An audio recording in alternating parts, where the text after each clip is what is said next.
나만의 골방에서 조용히 문을 닫고 오직 은밀한 중에 계신 하나님 아버지께 예배 드리기를 원하시는 우리 모든 성도님들에게 하나님의 은혜와 사랑이 충만하게 임하시기를 예수 그리스도의 이름으로 축복합니다. 다 함께 기도하심으로 예배를 시작하겠습니다.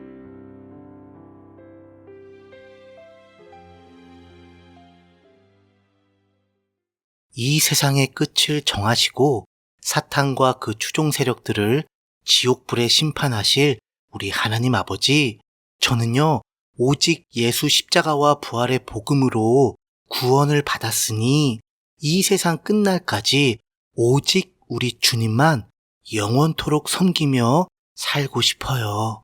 그래서 저의 영원한 친구이신 구주 예수님만 함께하면 전쟁도 겁나지 않고 또 날마다 안심하며 살아갈 수가 있음을 온전하게 고백합니다. 이 세상의 끝날까지 저에게는 악한 원수들의 유혹과 공격이 안팎으로 계속 있겠지만 주님께서 저를 돌봐주시기에 강한 방패와 같이 늘 함께 해주심을 굳게 믿습니다. 이러한 믿음을 담아서요, 오직 예수 공로만을 의지하여 드리는 이 예배를 천지의 주제이신 우리 하나님 아버지만 홀로 기쁘게 받아주세요. 예수님 이름으로 기도합니다. 아멘.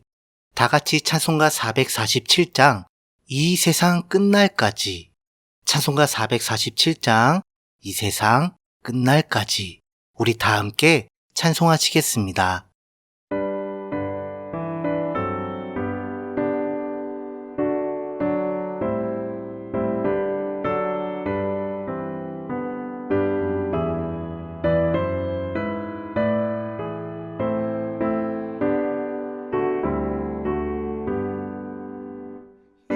세상 끝날까지 주 섬겨 살리니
오늘 함께 나누실 말씀은요, 신약 성경에 있는 요한계시록 6장 1절에서 17절까지입니다. 제가 가진 성경으로는 신약 성경 405페이지가 되겠습니다. 신약 성경 요한계시록 6장 1절에서 17절까지입니다. 그럼 다 찾으신 줄 알고요. 오늘 본문 말씀을 저와 함께 읽어보시겠습니다. 내가 봄에 어린 양이 7인 중에 하나를 떼시는데 그때에 내가 들으니 네 생물 중에 하나가 우레소리같이 말하되 오라 하기로, 이에 내가 보니 흰 말이 있는데 그 탄 자가 활을 가졌고 면류관을 받고 나아가서 이기고 또 이기려고 하더라. 둘째 인을 떼실 때에 내가 들으니 둘째 생물이 말하되 오라 하니, 이에 다른 붉은 말이 나오더라. 그 탄 자가 허락을 받아 땅에서 화평을 제하여 버리며 서로 죽이게 하고 또 큰 칼을 받았더라. 셋째 인을 떼실 때에 내가 들으니 셋째 생물이 말하되 오라 하기로, 내가 보니 검은 말이 나오는데 그 탄 자가 손에 저울을 가졌더라. 내가 네 생물 사이로부터 나는 듯한 음성을 들으니 이르되 한 데나리온에 밀 한 대요, 한 데나리온에 보리 석 대로다. 또 감람류와 포도주는 해치지 말라 하더라. 넷째 인을 떼실 때에 내가 넷째 생물의 음성을 들으니 말하되 오라 하기로, 내가 봄에 청황색 말이 나오는데 그 탄 자의 이름은 사망이니 음부가 그 뒤를 따르더라. 그들이 땅 4분의 1의 권세를 얻어 검과 흉년과 사망과 땅의 짐승들로서 죽이더라. 다섯째 인을 떼실 때에 내가 보니 하나님의 말씀과 그들이 가진 증거로 말미암아 죽임을 당한 영혼들이 제단 아래에 있어 큰 소리로 불러 이르되 거룩하고 참되신 대주제여, 땅에 거하는 자들을 심판하여 우리 피를 갚아주지 아니하시기를 어느 때까지 하시려 하나이까 하니, 각각 그들에게 흰 두루마기를 주시며 이르시되 아직 잠시 동안 쉬되 그들의 동무 종들과 형제들도 자기처럼 죽임을 당하여 그 수가 차기까지 하라 하시더라. 내가 보니 여섯째 인을 떼실 때에 큰 지진이 나며 해가 검은 털로 짠 상복같이 검어지고 달은 온통 피같이 되며 하늘의 별들이 무화과 나무가 대풍에 흔들려 설익은 열매가 떨어지는 것 같이 땅에 떨어지며 하늘은 두루마리가 말리는 것 같이 떠나가고 각 산과 섬이 제 자리에서 옮겨짐에 땅의 임금들과 왕족들과 장군들과 부자들과 강한 자들과 모든 종과 자유인이 굴과 산들의 바위 틈에 숨어 산들과 바위에게 말하되 우리 위에 떨어져 보좌에 앉으신 이의 얼굴에서와 그 어린 양의 진노에서 우리를 가리라. 그들의 진노의 큰 날이 이르렀으니 누가 능히 서리요 하더라. 아멘. 1절을 보시면요, 이제 드디어 세상 죄를 지고 가는 하나님의 6월절 어린 양이신 우리 구주 예수 그리스도께서 7인 중에 하나를 떼시게 됩니다. 이는 십자가와 부활의 복음을 완전하게 성취하신 우리 예수 그리스도께서요, 어린 양의 생명책을 봉인한 7인 중에 첫 번째 인을 해제하시는 건데요. 바로 이때부터 마지막 7년 대환란에 기록된 모든 재앙이 점진적으로 강도를 높이며 순차적으로 진행되는 시점이자 구약의 다니엘 선지자가 예언한 70일의 가운데 69일에서 70일에로 넘어가는 그런 기점이기도 합니다. 간단하게 설명을 드리자면요, 한 일에는 7년인데요 69일에가 되면 하나님께 기름 부음 받은 자가 끊어질 것이라고 합니다. 즉 예수님께서 십자가와 부활의 복음을 성취하신다는 그 뜻인데요, 이때 70일의 초침은 잠시 정지가 되어 예수님의 복음을 통한 하나님의 구원 사역의 대상이 유대인에게서 이방인에게로 그 방향이 넘어가게 됩니다. 그러니까 예수님께서 비유하신 보화인 이스라엘은 발견한 이후 잠시 땅에 묻어두고 진주인 교회는 그 즉시 십자가 대속의 보혈을 통한 죄사함의 속전으로 바로 사시게 되는 거지요. 이로써 본격적인 교회 시대가 오순절 성령 강림을 통해 시작이 된 것입니다. 그런데 이렇게 마냥 흘러가기만 할까요? 아닙니다.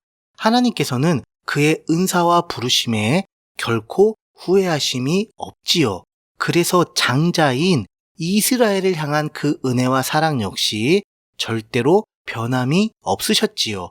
그래서 7년 대환란을 통해 우선적으로는 사탄과 그 추종 세력들 그리고 이들의 노예인 불신자들의 죄를 심판하시지만 이와 더불어 이 대환란을 야곱의 환난으로 표현하시면서 이스라엘 백성이 예수님께 돌아오도록, 그러니까 그들이 이방인의 손을 빌어 저주하며 십자가에 못 박았던 예수님과 그분의 복음에 믿음으로 순종하여 구원을 받도록 이 대환란을 통해 그들을 회개의 자리로 이끌어내십니다.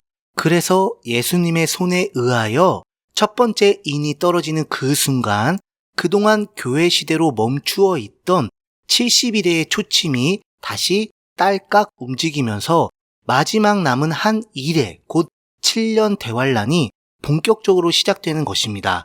따라서 그 순간 교회 시대는 휴거를 통해 막을 내리고 처음 발견했다가 잠시 땅에 묻어둔 보화인 이스라엘의 구속사가 다시 시작되는 것이지요. 여기서 우리는 7년 대환란에 대한 잘못된 선입견을 철저하게 버리고 제대로 된 성경적인 본질을 바로 보는 작업이 필요한데요. 그 핵심적인 기준이 뭐냐면 요한계시록에 기록된 마지막 7년 대재앙들이 실제적으로 무엇이며 또 현 시대 상황에서 어떻게 실현되는지를 정확하게 분석하여 적용하려는 그런 시도는 그다지 중요한 것이 아니라는 점을 우린 반드시 유의해야만 합니다. 왜냐하면 재앙의 실체보다 재앙의 목적이 더 중요하기 때문이죠. 그래서 우리는 요한계시록에 기록된 예언에 관련되어진 시대적인 사건을 적용하고 해석하는 능력이 크다고 우리의 성경적인 종말 신앙도 정비례해서 커진다고 착각하면 절대로 안 된다라는 뜻입니다. 이 관계가 언밸런스해가지고요. 종말에 관한 지식과 관심이 부족한 성도들을 향해 교만한 정죄의 비판을 하는 세력들이 얼마나 요즘 시대에 난무하고 있습니까? 따라서 이 재앙이 어떤 실제적인 사건들로 발생을 하느냐 아니냐를 예측하고 적중하려는 지식적인 측면보다는 하나님께서는 이 재앙을 통해 마지막까지, 정말 마지막 그 최후의 끝자락까지 자기 죄를 회개하고 오직 예수 그리스도의 십자가와 부활의 복음을 믿음으로 구원을 받기를 원하신다는 복음적인 측면으로 바라봐야 한다는 것입니다. 그래야만 예수님의 복음을 전파하고 가르치는 가운데 이를 통해 구원의 은혜와 사랑을 베풀어 주신 하나님 아버지를 향한 성경적인 종말 신앙도 정비례해서 성장하게 되는 것이며 동시에 극단적인 음모론자들의 비성경적이고 이단적인 아전 인수격 해석에 절대로 미혹당하지 않게 되는 것입니다. 한마디로 7년 대환란의 존재 목적은 불신자들에게는 심판, 교회에겐 구원, 그리고 이스라엘에게는 회개의 징계라고 정리하시면 아주 깔끔하게 정리가 되겠습니다. 이렇게 제대로 잘 정리를 해야만 예수 그리스도의 십자가와 부활의 복음을 강조하지 않는 대환란의 여러 가지 음모론들로 인해서 낭패를 당하지 않게 되기 때문이죠. 하지만 전 세계의 역사상 전무후무한 마지막 7년 대환란에 여러 가지 재앙들로 인하여 그동안 각 나라의 여러 가지 환경과 조건 그리고 사회에서 운영되던 전반적인 모든 시스템이 실제적으로 완전히 붕괴됨으로 인하여 전 세계적으로는 아주 극심한 혼란과 정말 절체절명의 위험이 야기될 것은 분명한 사실입니다. 그러나 이러한 문제가 적그리스도에게는 오히려 호재로 다가오게 된 절호의 찬스가 될 것이며 그는 이를 틈타서 전 세계의 정치, 경제, 사법, 종교, 교육, 문화, 전통 등등을 완전하게 자기 손아귀에 지배하려 할 것임을 분명하게 깨달아야만 하겠습니다. 자, 여하튼 이 장면에서 네 생물 중에 하나가 우레소리같이 말하되 오라라고 외치게 됩니다. 이 외침을 시작으로 지금까지 적그리스도와 그 세력의 본격적인 활동을 맡고 계셨던 우리 성령님께서 오직 예수 그리스도의 십자가와 부활의 복음을 통한 하나님의 구속사의 경륜에 의거하여 그동안 막는 자로 사용되었던, 그러니까 성령님께서 아직 그때가 되기 전까지 불법의 비밀이 활동하는 것을 막기 위해서 막는 도구로 사용하셨던 교회를 끌어올리시고 그 다음 그 막았던 손을 거두심으로 이제부터는 전혀 꺼리낌 없이 그들이 완전하게 활개를 칠 수 있도록 허용을 해주시게 되는 거죠. 그래서 이 시대부터는 전 세계가 개별 국가로서 운영되어지는 그런 시스템이 아닌 적그리스도를 중심으로 전개가 되는 세계 단일 정부 뉴 월드 오더가 본격적으로 활개를 치게 되는 것입니다. 그런데 여기서 주목할 점은 본격적인 7년 대환란의 시작을 알리는 그 첫 번째 신호탄으로 가장 먼저 누가 활동을 시작하는가 하냐면요. 그게 2절에 정확하게 나옵니다. 바로 흰말을 탄 자이지요. 흰말. 그런데 그 탄 자가 활을 가졌고 면류관을 받고 나아가서 이기고 또 이기려고 한답니다. 그런데요, 여러분, 흰말, 곧 백마 탄 자는 단언컨대 절대로 우리 구주 예수 그리스도가 결코 아닙니다. 왜냐하면 우리 구주 예수님께서는요, 7인, 그 다음 7나팔, 그 다음 7대접이라는 7년 대환란의 모든 재앙이 끝난 뒤에 하늘에 있는 군대, 곧 오직 그분의 십자가와 부활의 복음을 통하여 구원받은 성도들과 함께 재림하시기 때문이죠. 그런데 그때 예수님께서는 백마를 타고 이 세상에 오세요. 바로 그 자는 이걸 그대로 모방한 거예요. 한마디로 예수님의 재림을 자기 딴에는 똑같이 코스프레를 하는 것입니다. 하지만 진짜가 아닌 짭퉁이지요, 짭퉁. 그렇습니다. 이 흰말을 탄 그 자는 바로 예수 그리스도의 권세와 보좌를 찬탈하기 위해, 반역을 꾸미기 위해 교만한 속임수로 등장하는 불법의 사람, 곧 멸망의 아들인 마지막 적그리스도인 것입니다. 그런데 그가 활을 가졌다고 하네요. 성경에서 활, 창, 칼, 말, 마병 등등은 전쟁에서 일반적으로 사용되는 무기로서 그 전투 능력을 상징합니다. 그리고 면류관을 받고 나아간다고 하는데 성경에서 면류관은 승리를 상징합니다. 그래서 이기고 또 이기려고 하는 거지요. 요약하자면 적그리스도는 그 계보대로 사탄에게 권세를 받고 자신의 세력을 구축하고자 간교한 속임수를 통한 개인적인 소규모 전쟁을 거듭하다가 죽음의 위기를 맞이하게 됩니다. 그러나 다시 기사회생하여 땅에 속한 자들의 절대적인 지지를 받는 가운데 두 증인과 14만 4천을 제외한 이스라엘 민족에게 그토록 기다렸던 다윗의 별이자 이스라엘의 예전 영광을 재현해 줄 그 메시아로 추앙을 받으며 7년 동안 언약을 맺고요. 그동안 유대교인들이 준비를 해왔던 제3성전을 건축할 수 있도록 허락을 해줍니다. 왜냐하면 그는 유대인, 그러니까 단지파 출신으로서 중동 국가들에게 아주 결정적인 영향력을 끼치는 유럽연합의 수장이기 때문이죠. 마치 그 옛날 이스라엘을 식민 통치했던 로마 제국과 그 황제의 부활이라고 보시면 되겠습니다. 그럼 현재 1948년에 독립한 이스라엘이라는 국가를 강력하게 보호하고 지지해주고 있는 미국은, 이 미국은 도대체 어떻게 되길래 이런 사단이 벌어지냐고요. 그것은 바로 휴거로 인해 미국은 대략 3분의 1 정도의 국민이 사라지게 될 것으로 예상이 되고요. 이로써 국가가 동력을 잃게 되므로 그 패권을 유럽연합에 넘겨주게 되기 때문입니다.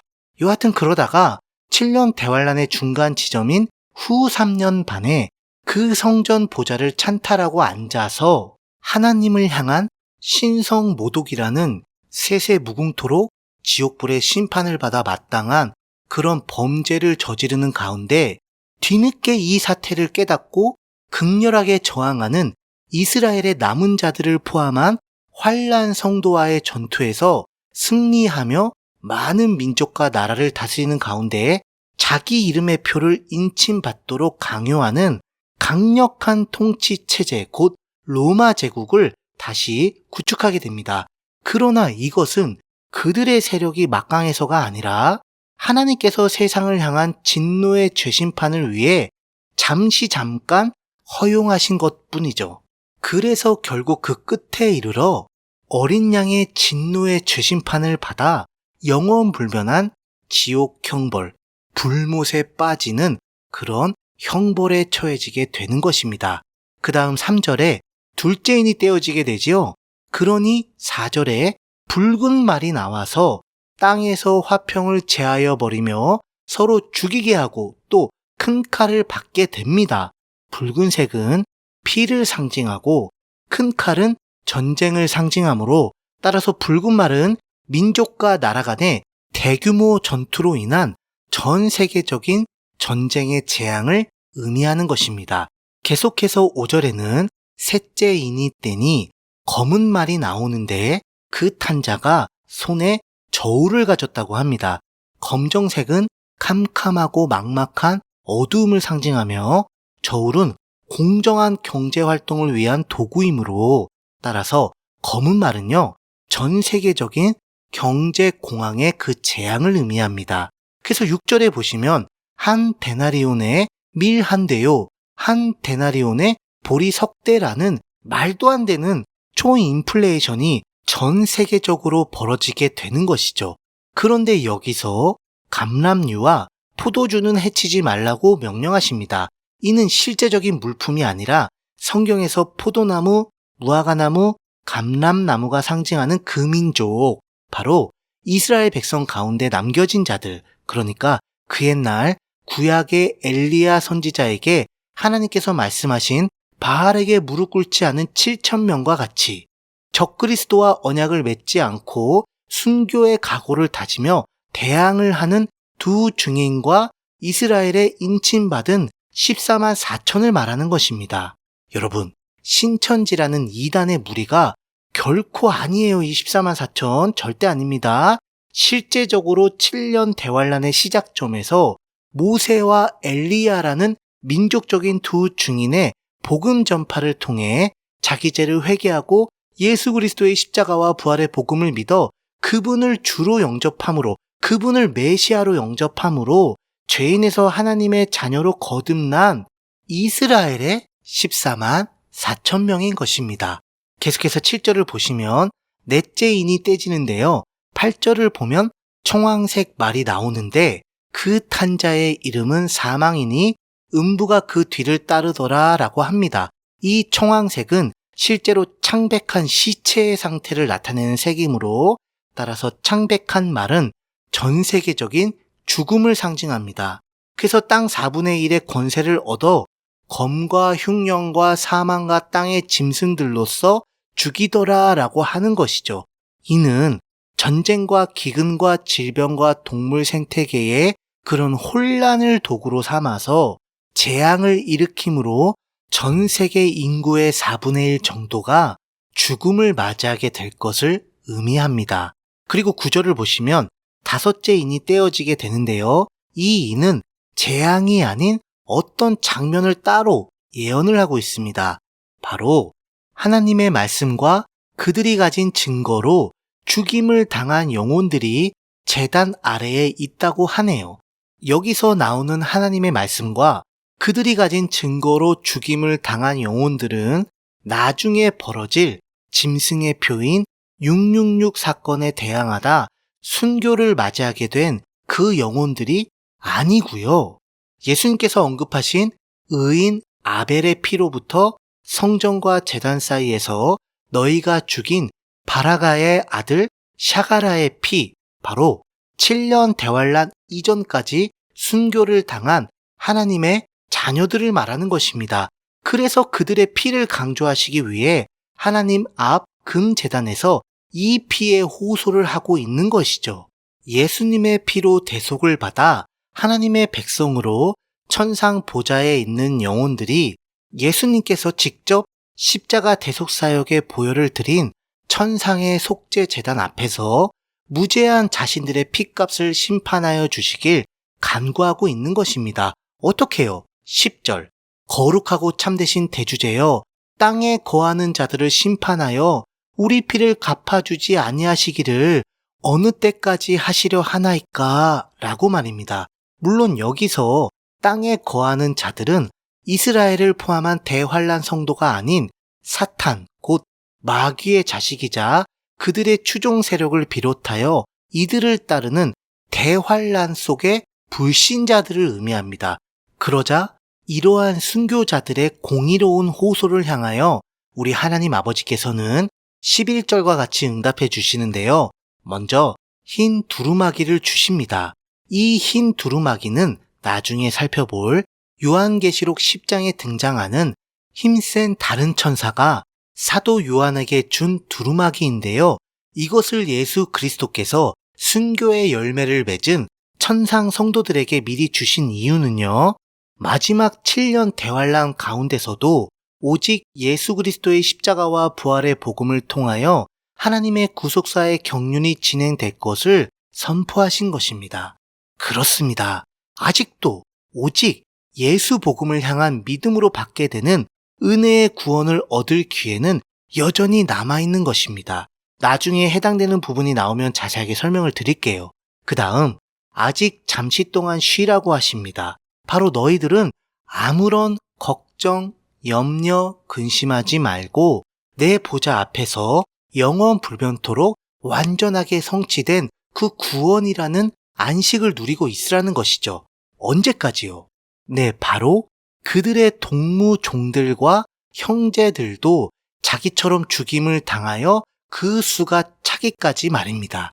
아직 하나님께서 정하신 영광스러운 순교자의 반열에 함께 오를 이스라엘을 포함한 대환란 성도의 순교가 성취될 때까지 말입니다. 그리고 12절에서 여섯째 인이 떼지는데요. 그 순간 큰 지진이 납니다. 이는 각 나라에 일어나는 소규모 지진이 아닌 전 세계적인 지진으로 인한 재앙이고요. 해가 검은 털로 짠 상복같이 검어지고 달은 온통 피같이 되는 것은 태양계의 혼돈으로 인한 재앙입니다. 그래서 13절과 같이 하늘의 별들이 무화과 나무가 대풍에 흔들려 설익은 열매가 떨어지게 되는 그런 모습과 상황과 같이 지구와 해성의 충돌을 통한 재앙이 벌어지게 되는 것이죠. 여기서 끝나는 게 아니라 14절을 보시면 하늘은 두루마리가 말리는 것 같이 떠나가게 되는데 이는 대기권의 파괴를 통한 재앙이고요.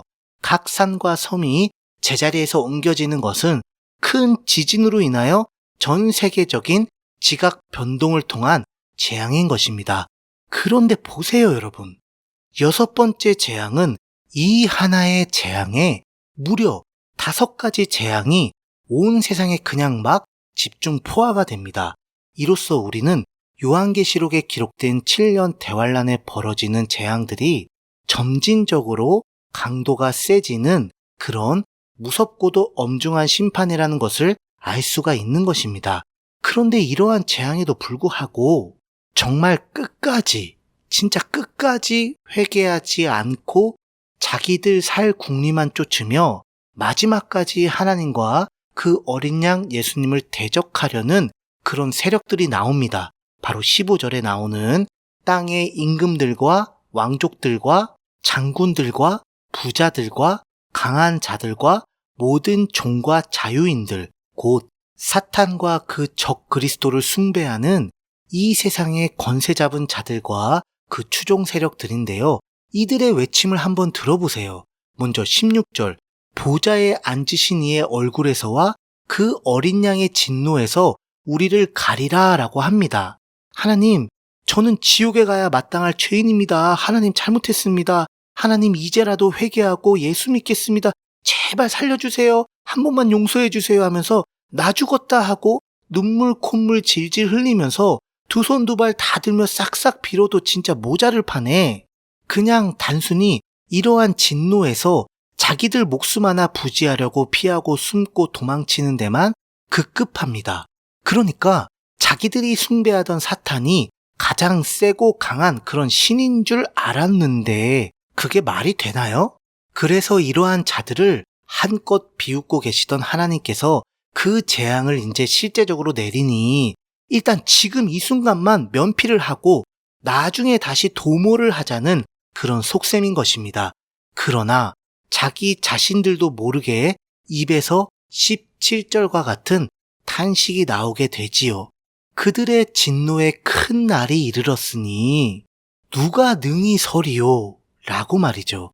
네, 맞습니다. 어린 양의 진노의 그날, 바로 요한계시록에 기록된 7년 대환란은 오직 예수 그리스도의 십자가와 부활의 복음으로 인하여 하늘에서는 죄사함과 영생의 구원이 완전하게 성취가 되었지만 죄악으로 가득 찬 그 아래 땅에서는 진노의 죄심판과 형벌의 진노가 완전하게 흑백 논리처럼 절대로 섞일 수 없는 것처럼 극명하게 갈리게 되는 것입니다. 다 함께 기도하겠습니다.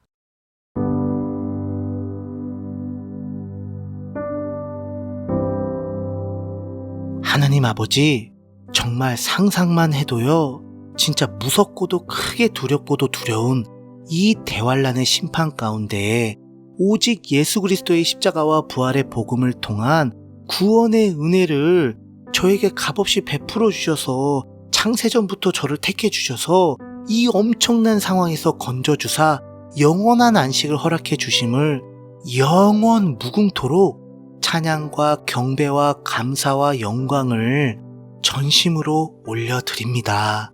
예수님 이름으로 기도합니다. 아멘. 각자의 기도 제목을 가지고 하나님께 자유롭게 기도하시면서 예배를 마치시길 바랍니다.